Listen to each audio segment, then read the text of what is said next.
चलिए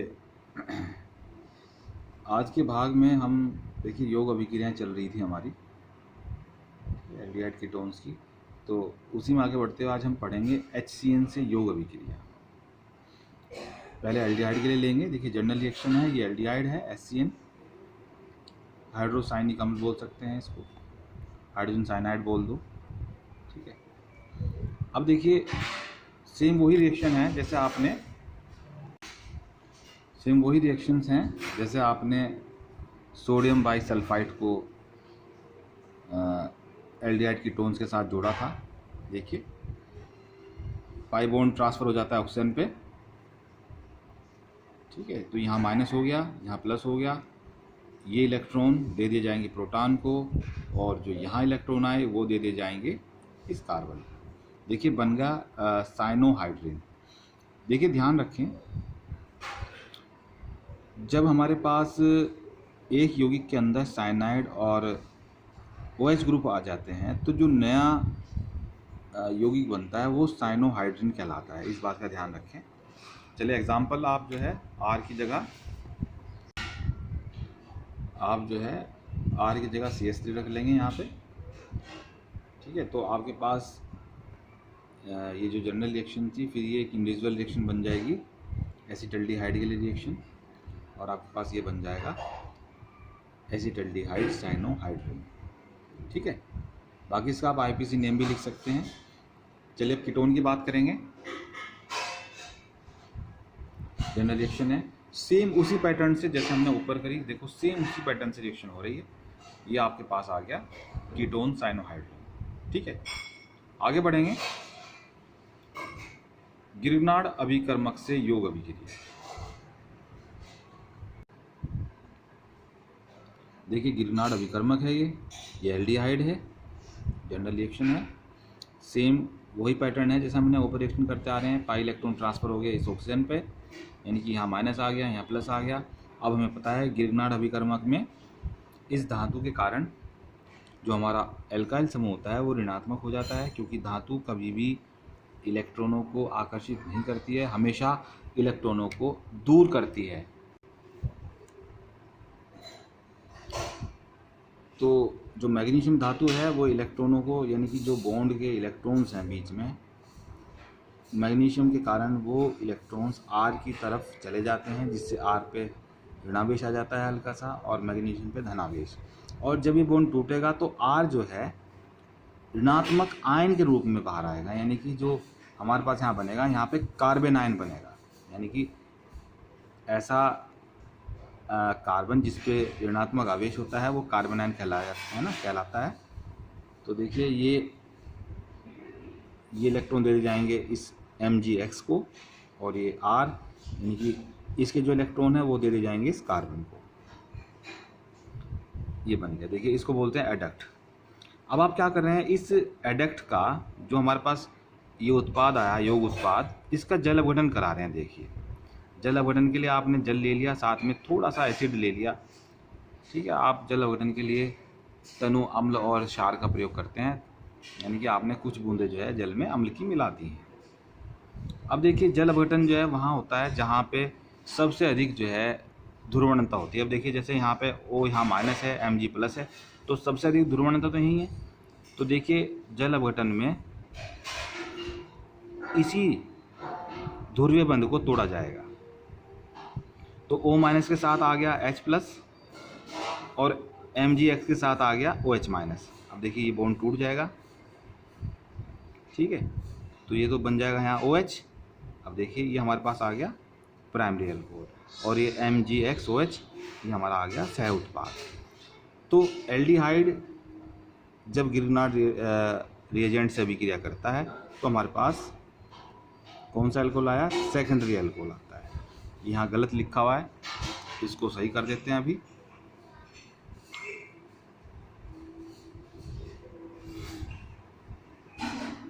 इसको आप लोगों ने भी लिख लिया होगा, तो इसको सेकेंडरी अल्कोहल कर दीजिएगा, ठीक है। आगे चलिएगा। अब हम कीटोन्स के लिए बात करेंगे। देखिए जनरल रिएक्शन है, ये कीटोन है, ये गिरनार्ड रिएजेंट है। जैसे आपने ऊपर की बिल्कुल सेम कॉपी है, ये देखिए यहाँ पे ऐसे ही यहाँ पे एडक्ट बन जाता है, योगात्मक उत्पाद बन जाता है।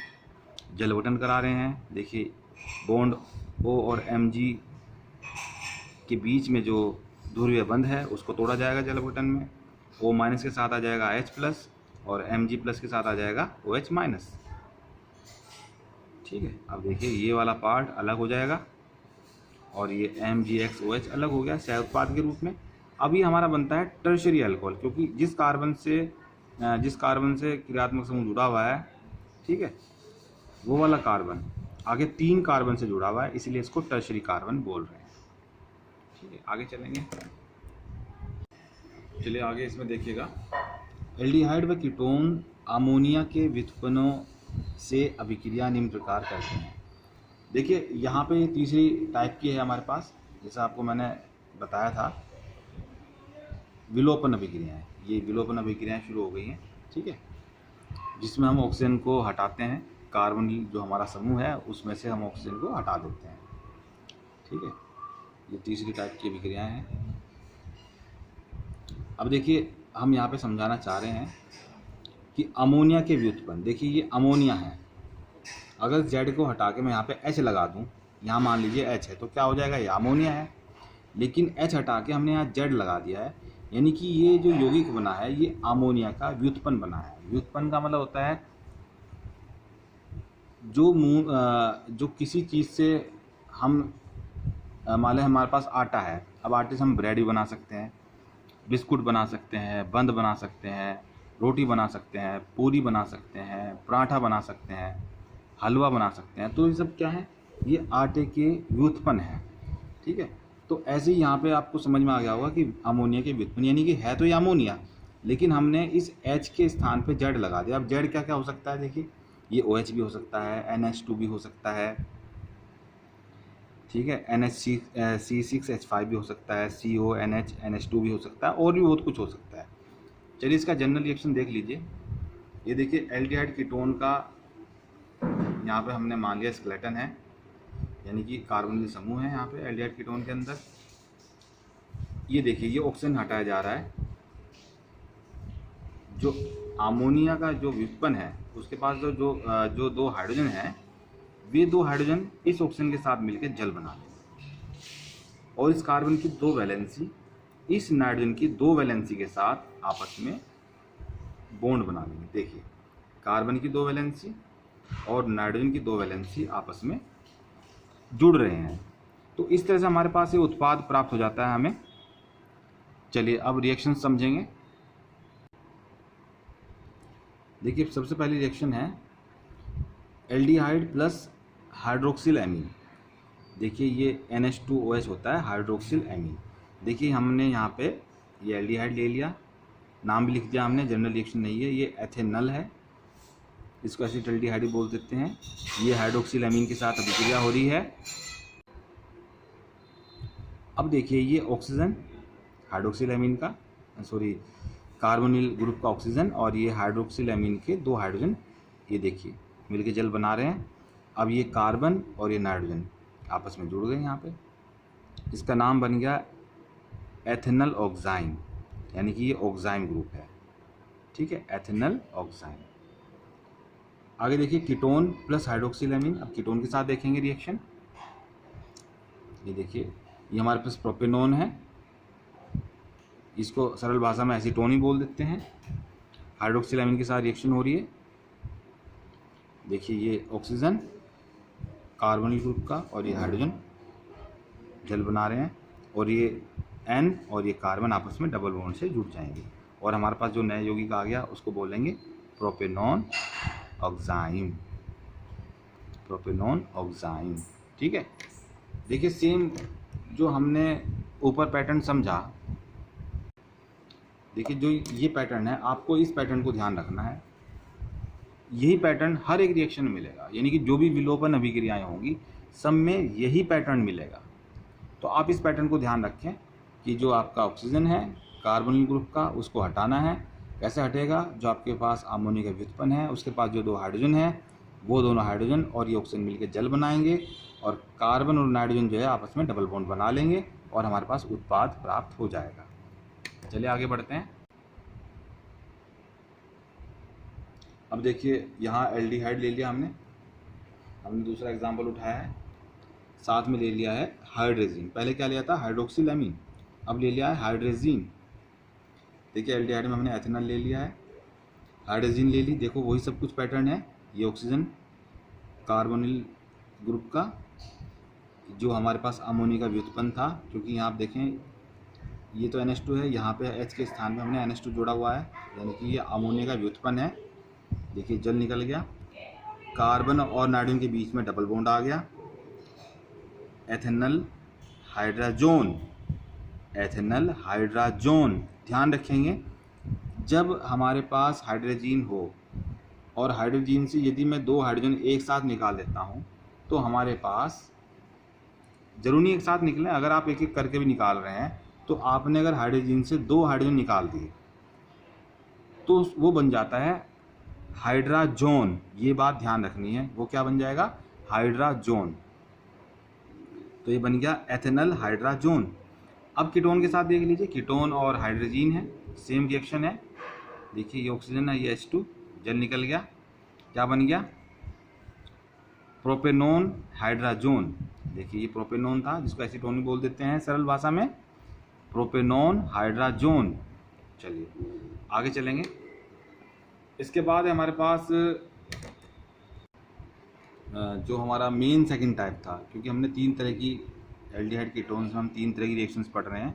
अभी तक तो हम जो पहला टाइप था उसी की ही अंदर जो टाइप थे उनको पढ़ रहे थे, लेकिन अब हमारा जो मेन टाइप है दूसरा, जिसमें हम कार्बोनिल ग्रुप और कार्बोनिल ग्रुप के पास जो एल्काइल समूह है जो रिएक्शन में भाग ले रहे हैं दोनों, यानी कार्बोनिल समूह और कार्बोनिल समूह के पास जो एल्काइल ग्रुप है, ऐसी रिएक्शंस पढ़ेंगे इनमें जिनमें ये दोनों एल्काइल ग्रुप और कार्बोनिल समूह यानी कार्बोनिल समूह के पास जो एल्काइल समूह है वो रिएक्शन कर रहे हैं, ठीक है, रिएक्शन में हिस्सा ले रहे हैं। तो देखिए सेकंड टाइप स्टार्ट हो गया हमारा। जो मेन सेकंड टाइप था हेलोफॉर्म अभिक्रिया। देखिए ये बड़ी महत्वपूर्ण रिएक्शन है और बोर्ड में बहुत ज़्यादा आती है। इसके लिए आपको कहीं नहीं जाना है, एल्कोहल चैप्टर जो आपने पीछे पढ़ा है, एल्कोहल के अंदर मैंने आपको हेलोफॉर्म अभिक्रिया कराई है, आप वहाँ जाके इसको देख लें और वहाँ से यहाँ पे इसको कॉपी कर लें, ठीक है। जब आप फेयर कॉपी बनाएंगे याद रखें वहाँ पे ऐसा ना लिख दें कि एल्कोहलिक रासायनिक अभिक्रिया देख लें, आपको यहाँ पे हेलोफॉर्म रिएक्शन लिखनी है। जब मैं आपके नोट्स देखूंगा, चेक करूंगा, तो मैं ये ध्यान रखूंगा कि आपने ये लिखी नहीं लिखी, कहीं ऐसा ना हो आपने ऐसे लिख दिया एल्कोहलिक रासायनिक अभिक्रिया देख लें। देखिए याद रखें जितना आप रिएक्शंस को लिखेंगे उतना ही वो आपके मन मस्तिष्क में ध्यान रहती हैं, ठीक है, चिपक जाती हैं, लिख जाती हैं आपके मन मस्तिष्क में, ठीक है। तो ध्यान रखें इस बात को। चलिए आगे चलेंगे। संघनन अभिक्रियाएं। वे एल्डिहाइड व कीटोन संघनन अभिक्रियाएं देते हैं जिनके पास अल्फा हाइड्रोजन होती है। बहुत इंपॉर्टेंट पॉइंट है, वे एल्डिहाइड कीटोन ही संघनन अभिक्रियाएं देंगे जिनके पास अल्फा हाइड्रोजन होती है। अब अल्फा हाइड्रोजन क्या होती है, चलिए हम यही समझ लेंगे। सब इसको देखिए पहला आप, क्योंकि मुझे अल्फा हाइड्रोजन समझाना है। देखिए ये क्रियात्मक समूह है, एल्डिहाइड ग्रुप है। क्रियात्मक समूह से जो जुड़ा हुआ कार्बन है वो अल्फा कार्बन होता है, यानी कोई भी क्रियात्मक समूह हो उस क्रियात्मक समूह से जो जस्ट जुड़ा हुआ कार्बन है वो होता है अल्फा कार्बन, उससे अगला बीटा, उससे अगला गामा, उससे अगला डेल्टा, इस तरह से। तो अल्फा कार्बन अगर है तो उस अल्फा कार्बन पे जो हाइड्रोजन होंगे वो अल्फा हाइड्रोजन होंगे। तो देखिए ये अल्फा कार्बन है, तो इस अल्फा कार्बन के पास जितनी भी हाइड्रोजन होंगी वो सब अल्फा हाइड्रोजन होंगी। तो अभी हमने यही बात रखी कि वे एल्डिहाइड व कीटोन संघनन अभिक्रिया देते हैं जिनके पास अल्फा हाइड्रोजन होती है, यानी कि जरूरी कंडीशन है। और यदि किसी एल्डिहाइड कीटोन के पास अल्फा हाइड्रोजन नहीं है तो वो संघनन अभिक्रिया नहीं देंगे। चलिए एल्डिहाइड के लिए देख लेंगे। देखिए हमारे पास एथेनॉल है, ये भी एथेनॉल है, यानी कि इसका पैटर्न है कि संघनन अभिक्रिया में जैसे मान लिया हमने एथेनॉल लिया तो एथेनॉल के 2 अणु इस पैटर्न से एक साथ रिएक्शन करते हैं तनु NH की उपस्थिति में। अब देखिए हो क्या रहा है, एक अणु के अंदर देखिए कार्बोनिल समूह जो है भाग ले रहा है, दूसरे अणु के अंदर जो कार्बोनिल समूह के पास एल्काइल समूह है वो भाग ले रहा है। यही हमने पढ़ाना सेकंड टाइप की, जो मेन हमने जो लिखा था वहाँ पे हेडिंग कि वे विक्रियाएं जिनमें कार्बोनिल समूह और कार्बोनिल समूह के नज़दीक जो एल्काइल समूह है, ठीक है, वो भाग लेता है रिएक्शन में एक साथ। तो देखिए पाई इलेक्ट्रॉन ट्रांसफ़र हो गया इस ऑक्सीजन पे, यहाँ माइनस आ गया, यहाँ प्लस आ गया, ठीक है। अब देखिए ये दोनों इलेक्ट्रॉन्स दे देगा इस प्रोटॉन को, इस हाइड्रोजन को, तो ये इसे अब इस बॉन्ड की आवश्यकता नहीं है, तो यहाँ से ये एज ए प्रोटॉन यहाँ पे जुड़ जाता है O के पास जाकर। और ये इलेक्ट्रॉन, क्योंकि इस कार्बन पे अब नेगेटिव चार्ज आ गया है, तो ये इलेक्ट्रॉन्स यानी कि ये नेगेटिव चार्ज यानी कि 2 इलेक्ट्रॉन, या ये कह दें कि ये बॉन्ड, या ये कह दें कि ये इलेक्ट्रॉन, जो आपको अच्छा लगे, ये दे दिए जाएंगे इस कार्बन। तो ये वाला कार्बन जुड़ जाएगा यहाँ और ये H जुड़ जाएगा यहाँ। देखिए उम्मीद करता हूँ आपको समझ में आ रहा है। देखिए ये वाला कार्बन कहाँ जुड़ गया, इस कार्बन से, है ना, और ये इस ऑक्सीजन से ये H। इसको बोल रहे हैं एल्डोल। एल्डोल क्यों बोला इसको, क्योंकि इसके अंदर एल्डिहाइड ग्रुप भी है, ALD एल्डिहाइड और OL एल्कोहलिक ग्रुप भी है, इसलिए इसको बोला एल्डोल। आगे चलेंगे। अब देखिए ये जो हमारे पास एल्डोल बना, अब इसको गर्म करेंगे। गर्म करने पे क्या होगा, ध्यान से देखिए, जो ये OH ग्रुप है ये नज़दीक के हाइड्रोजन को, ठीक है, जिस तरह से मैंने दिखा रखा इस तरह से नज़दीक के हाइड्रोजन को अपने साथ मिला के जल बना लेगा। देखिए जब OH निकलेगा तो इस पूरे बॉन्ड को लेके निकलेगा, यानी कि इस पूरे बॉन्ड को लेके निकलेगा, यानी कि OH माइनस के रूप में निकलेगा, ठीक है। और जब ये H निकलेगा तो ये अपना इलेक्ट्रॉन भी इस कार्बन को दे के निकलेगा, यानी कि H प्लस के रूप में यहाँ से निकलेगा। तो OH माइनस और H प्लस मिलके बना लेंगे जल। यहाँ नहीं लिखा हमने, लेकिन पक्का है जल ही निकला है, ठीक है। अब देखिए होगा क्या, यहाँ प्लस चार्ज आ गया, यहाँ माइनस आ गया, ठीक है। या फिर ये कह दें कि जो ये बॉन्ड है अब ये शिफ्ट हो जाएगा यहाँ, यानी कि दोनों इलेक्ट्रॉन, जो इस बॉन्ड के दोनों इलेक्ट्रॉन थे वो यहाँ डबल बॉन्ड बना लेंगे, ठीक है। ये सिंगल है, अब ये डबल बॉन्ड बन जाएगा, यानी कि दोनों इलेक्ट्रॉन यहाँ शिफ्ट हो गए और यहाँ पे डबल बॉन्ड आ गया। देखिए ठीक है, कारण तो वही है कि यहाँ जब प्लस चार्ज आ जाएगा तो ये इलेक्ट्रॉन यहाँ शिफ्ट हो जाएंगे, यानी कहने का मतलब है कि ये जो बॉन्ड बना इस प्लस चार्ज के कारण बना, जो इस कार्बन पे आ गया था, तो ये डबल बॉन्ड आ गया। इसको बोलते हैं क्रोटोन एल्डिहाइड। बड़ा महत्वपूर्ण है, क्या है ये, क्रोटोन एल्डिहाइड, ध्यान रखेंगे। आगे चलिए। अब देखिए जो अभी हम पढ़ रहे थे एल्डिहाइड के लिए संघनन, अब हम पढ़ेंगे कीटोन के लिए। देखिए हमारे पास ये एसीटोन है या प्रोपेनोन है, ये भी प्रोपेनोन है, जैसे मैंने समझाया था। यहाँ पे इसका कार्बोनिल समूह भाग लेगा और यहाँ पे दूसरे प्रोपेनोन का जो एल्काइल समूह है या मिथाइल समूह वो भाग ले रहा है। सेम रिएक्शन पैटर्न पे हो रही है, देखो ऐसे ही पाई इलेक्ट्रॉन ट्रांसफ़र हो रहे हैं, यानी कि यहाँ 2 इलेक्ट्रॉन जो आ गए वो दे जाएंगे इस हाइड्रोजन को, ठीक है, और ये वाला बॉन्ड दे दिया जाएगा इस कार्बन, क्योंकि इस कार्बन में प्लस चार्ज आना स्वाभाविक है भाई, जब इसका इलेक्ट्रॉन भी जो है दे दिया जाएगा इस ऑक्सीजन को, ठीक है। बेरियम हाइड्रोक्साइड की उपस्थिति में रिएक्शन हो रही है, ये बन गया कीटोल, क्योंकि इसके अंदर जो है ओल भी है और कीटोनिक ग्रुप भी है, ठीक है। सेम उसी पैटर्न से यहाँ जल निकलेगा, जब इसको गर्म करेंगे आप कीटोल को, देखिए जल निकल गया, और सेम इसी पैटर्न से यहाँ पे ये इलेक्ट्रॉन ट्रांसफ़र हो जाएंगे, यानी कि यहाँ पे डबल बॉन्ड हो जाएगा और ये यौगिक बन गया मेसिटिल ऑक्साइड। बिल्कुल कॉपी है जैसा हमने ऊपर एल्डिहाइड के लिए पढ़ा, ठीक है। चलिए आज के लिए इतना ही, कल के लेक्चर में मिलते हैं।